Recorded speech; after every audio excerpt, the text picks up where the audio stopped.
Son millones ya los migrantes y refugiados venezolanos que han huido de su país hacia otras tierras, con la esperanza de restablecer sus derechos más básicos, su libertad, su dignidad.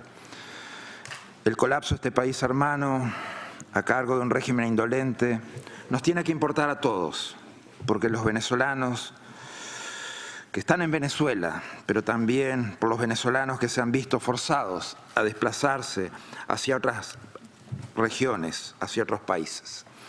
La magnitud y las razones de este éxodo, su vertiginoso incremento, la diversificación de destinos, son un ejemplo claro de las consecuencias del quiebre democrático en Venezuela y de una crisis sin precedentes en la historia de la región, de este país especialmente. Las consecuencias de la crisis en Venezuela las sufren principalmente los venezolanos, pero el éxodo masivo de personas también está significando una presión importante para varios países de la región, que aún con el espíritu más solidario tienen limitaciones para responder adecuadamente a las necesidades de sus poblaciones y a los venezolanos que llegan diariamente. Ningún país puede o debe absorber toda la carga. Ningún país puede o debería enfrentar la oleada de venezolanos migrantes y refugiados de forma aislada. El abordaje debe ser colectivo, con un enfoque de responsabilidad compartida. La simultaneidad del estado de crisis en todos los ámbitos posibles parecen ser la nueva cotidianidad del actual régimen venezolano. A lo largo de este último periodo, todos hemos visto cómo ha caído y cae en picada, en forma libre, el funcionamiento de varios aspectos centrales de la vida social, económica, democrática, de la propia vida de la gente. En Venezuela persiste la crisis política, un país donde los mínimos del orden democrático se violentan a los ojos del mundo. Diariamente, hoy no existe pluralidad, la mayoría está amenazado o ha sido puesto en prisión. Los presos políticos son torturados, abusados, violados. Definitivamente, como se ha señalado, por carecer de legitimidad, por no cumplir con los estándares internacionales, por no haber contado con la participación de todos los actores políticos y haberse desarrollado sin las garantías necesarias para un proceso libre, justo, transparente y democrático, se ha declarado por parte de la última Asamblea General como fraudulenta la elección del 20 de mayo en Venezuela. Por otro lado, la certificación de la Secretaría General el lunes 3 de septiembre de este año da cuenta aún de 248 presos políticos y de 7.324 personas que siguen sometidas a juicios penales por motivos políticos. La más reciente víctima es el diputado Juan Requesens, quien ha sido detenido violando sus derechos básicos, vejando su dignidad y juzgándolo injustamente sin respetar sus fueros parlamentarios. Ha estado prácticamente incomunicado y las instituciones pertinentes no han producido informe alguno. La aniquilación sistemática de la Asamblea Nacional, que comenzó en marzo de 2017, cuando se fue despojada de sus funciones. La reciente imposición del carnet de la patria como requisito para que la gente pueda tener acceso a derechos y a servicios básicos es el más reciente mecanismo para mancillar la dignidad de los venezolanos y para institucionalizar el control político y social de los ciudadanos que tanto persiguen. Los seres humanos son sujetos de derecho, no un número más en la nómina de control de un régimen. El derecho a la alimentación, a la salud, a comprar combustible, a estar en una escuela o acceder a una universidad son inalienables y no deben depender jamás si se tiene o no un carnet.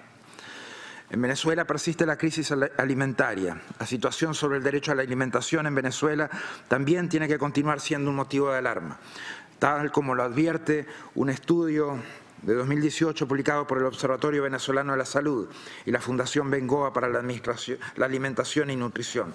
Durante los últimos años, la significativa reducción de la producción nacional en Venezuela, aunado a una importante caída de las importaciones, han agravado la situación alimentaria del pueblo. Además, la situación de hiperinflación hace que sea materialmente imposible para millones de hogares acceder a la canasta básica. Todo esto en una situación de alta vulnerabilidad respecto a la protección contra el hambre, puesto que los programas existentes no tienen la capacidad de llegar a los sectores que más lo necesitan. La encuesta de condiciones de vida de los venezolanos, realizada por 3 universidades, reporta que el 80% de los hogares se encuentran en condiciones de inseguridad alimentaria. 9 de cada 10 venezolanos mostraron que no tienen los suficientes ingresos para comprar alimentos y el 61.2% se acuesta con hambre por no tener suficientes alimentos en el hogar. A esto se suman las gravísimas cifras reportadas en el informe anual de la organización Caritas, que informa que para 2017 fallecieron entre 5 y 6 niños semanalmente por falta de alimentación, cifra que hoy seguramente es mayor. Estamos hablando que un niño o niña muere en Venezuela diariamente por desnutrición. Al mismo tiempo, el Observatorio Venezolano de la Salud explicó que actualmente aproximadamente un 60% de la población infantil se encuentra desnutrida. Un 60% de la población infantil se encuentra desnutrida. Hoy, para poder comer en Venezuela se recurre a todo: a la basura, al trabajo infantil, la explotación sexual, la prostitución, la mendicidad, bolsas de basura. Además, cada día que pasa se está comprometiendo el futuro de toda una generación de niños y niñas, no solamente los que ya han muerto por desnutrición, el 60% que es desnutrido, las enfermedades prevenibles, sino los que quedan y tendrán que vivir con las graves secuelas de la desnutrición. El poeta venezolano Andrés Eloy Blanco decía que cuando tenemos hijos se tienen todos los hijos de la tierra, los millones de hijos con que las tierras lloran, con que las madres ríen, con que los mundos sueñan. Son nuestros también estos niños y niñas que mueren diariamente en Venezuela. No podemos permitirnos ser indiferentes. En Venezuela persiste la crisis de salud. En lo que respecta al ámbito de la salud, la Constitución fija la obligación del Estado de generar un sistema nacional de salud gratuita e integral que dé prioridad a la promoción de la salud, de la prevención de enfermedades, el tratamiento oportuno y la rehabilitación de calidad. El panorama actual, sin embargo, no puede estar más alejado de este objetivo. Así, por ejemplo, el número de casos de malaria en Venezuela aumentó de manera considerable en los años 2015, 136.000, 2016, 240.000 y 2017, 406.286, en parte debido a la escasez o el costo de los medicamentos antimaláricos y el debilitamiento de los programas de control de vectores. Hoy son cada vez más los casos que se conocen, especialmente en poblaciones vulnerables como las comunidades indígenas. El sarampión, una enfermedad erradicada en el pasado, al igual que la malaria, se ha propagado a 21 de los 24 estados del país y el Distrito Capital en Venezuela. Entre el primer caso confirmado de sarampión en julio de 2017 y junio de 2018 se han registrado 2.285 casos confirmados, los cuales 1.558 ocurrieron en el 2018. Se ha informado de muertes en las comunidades indígenas del estado del Tamacuro, 33 muertes cerca de la frontera con Guyana. El número de casos nuevos de infección por el VIH aumentó 24%, de acuerdo entre 2010 y 2016. De acuerdo con el Programa Nacional contra la Infección por el VIH-Sida, 69.308 de los 79.477 pacientes con infección por el VIH registrados para recibir tratamiento antirretroviral no lo están recibiendo.